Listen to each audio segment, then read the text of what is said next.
ঠিক যেন মায়ের মতো কানের লাল গালিচায় জাহ্নবী। কান চলচ্চিত্র উৎসবে তারকাদের উজ্জ্বল উপস্থিতি সকলের নজর কাড়ছে। সত্যজিৎ রায়ের ছবির অভিনেত্রী সিমি গারোয়াল, শর্মিলা ঠাকুরের পাশাপাশি দেখা মিলেছে উর্বশী রাউতেলারও।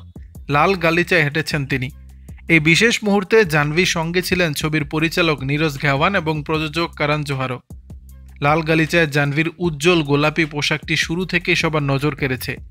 ফরাসি বিকেলের ম্লান আলো যেন তার মুখের আদলে শ্রীদেবীর ছায়া ফেলছিল, যা মুগ্ধ করেছে উপস্থিত সবাইকে।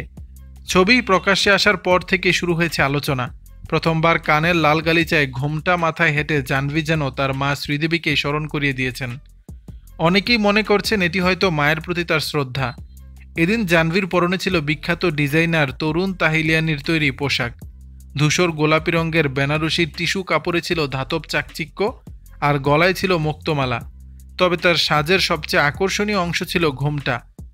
ঘাগরা ও করসেটের মতো পোশাকের সঙ্গে পেঁচিয়ে ছিল একটি ওড়না, যার মাঝের অংশ ঘাড়ের কাছে করা খোপা ঘিরে ঘোমটার আকার নিয়েছিল, যেন একেবারে ভারতীয় বধূ। ইনস্টাগ্রামে জাহ্নবীর ছবি প্রকাশের পরপরই অনুরাগীরা মুগ্ধ হয়েছেন। তাদের অনেকেই মেয়ের মধ্যে মায়ের মিল খুঁজে পেয়েছেন। কেউ লিখেছেন, কানের লাল গালিচায় জাহ্নবী যেন তার মা শ্রীদেবীকে উপস্থাপন করছেন। আবার কেউ মন্তব্য করেছেন, শ্রীদেবীর কথা মনে পড়ছে। দর্শক, বিষয়টি নিয়ে আপনাদের মতামত জানাবেন নিচের কমেন্ট বক্সে।